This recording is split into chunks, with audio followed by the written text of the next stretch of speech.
ஓம் பிரபன்ன பாரிஜாதாய தோத்ரவேத்ரைகபாணயே ஞானமுத்ராய கிருஷ்ணாய கீதாமிருததுஹே நமஹ.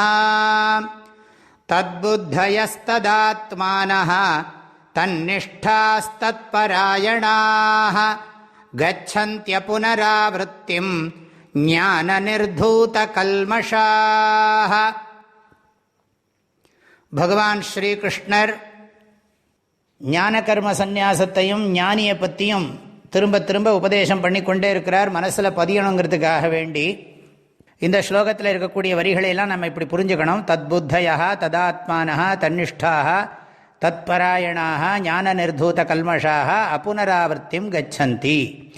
அதையே குறிக்கோளாக கொண்டு அதிலேயே நிலைத்திருந்து அதை பற்றி அறிந்து அதை தன்மயமாக்கி கொண்டு அந்த அறிவினால் எல்லா விதமான பாபங்களையும் அஜ்ஞானம் முதலான எல்லா பாபங்களையும் அடியோடு நீக்கி கொண்டவர்கள் மறுபடியும் ஷரீர புத்தியையோ அந்தఃகரணத்தோடு தன்னை இணைத்து கொள்வதையோ அவர்கள் செய்வதில்லை, அவர்கள் மீண்டும் பிறப்பதில்லை. அப்படிங்கிறதான் விஷயம். இதை கொஞ்சம் விளக்கமாக சொல்கிறேன். தத்பராயணாக, தத்பராயணாகனா வாழ்க்கையின் குறிக்கோள் தன்னை முழுமையான பரப்பொருளாக உணர்வதே ஆகும் அப்படிங்கிறத வச்சுக்கிறது. என்னை முழுமையானவனாக நான் உணர வேண்டும். முழுமை என்பது, நிறைவு என்பது புறத்திலிருந்து வராது.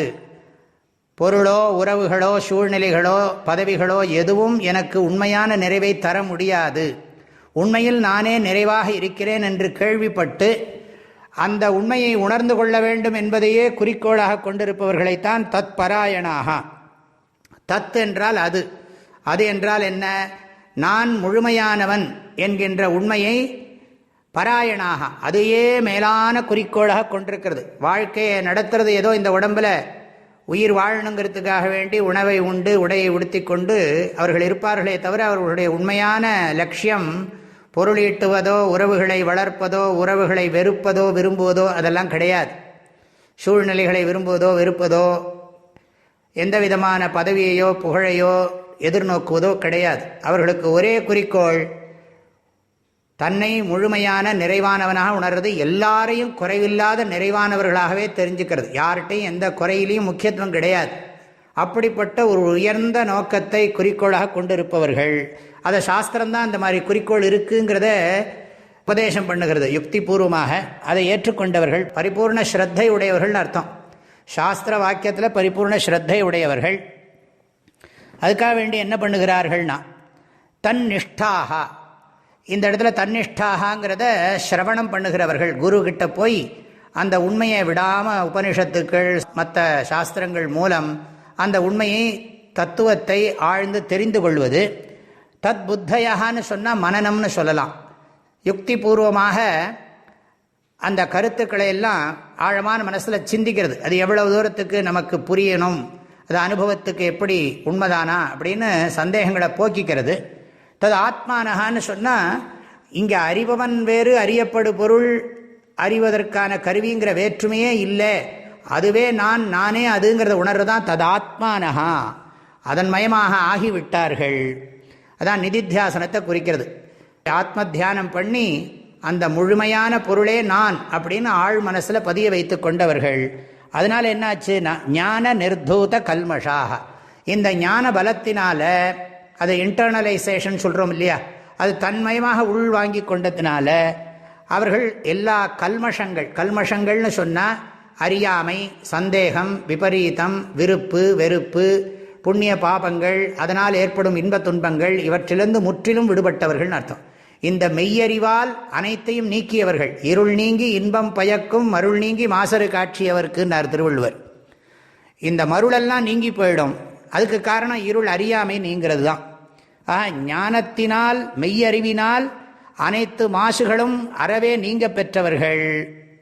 அப்புனராவர்த்திம், புனராவர்த்தின்னா மறுபடியும் பிறக்கிறது, சரீரம் எடுக்கிறது.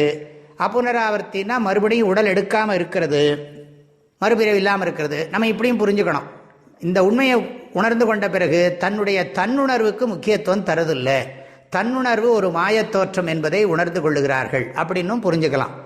ஆக இந்த மனதிலேயோ உடல்லையோ அதன் மூலமாக ஏற்பட்டிருக்கிற உலகப் பொருள்கள் உறவுகள்லேயோ சிறிதளவும் அவர்கள் பற்றுக்கொள்வதில்லை.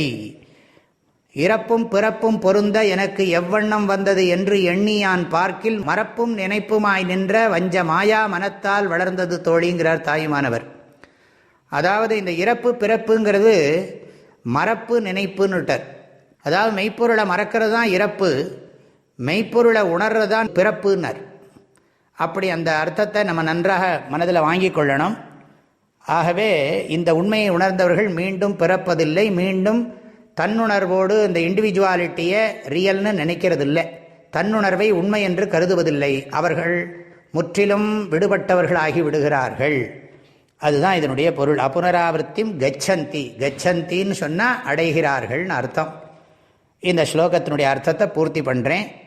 தத் புத்தயஸ்ததாத்மானஹ தன்னிஷ்டாஸ்தத்பராயணாஹ கச்சந்த்ய புனராவர்த்திம் ஞான நிர்தூத கல்மஷாஹ. எல்லோருக்கும் பரிபூர்ணமான ஆசீர்வாதங்கள், மனமார்ந்த நல்வாழ்த்துக்கள். ஹரிவோம். ஓம்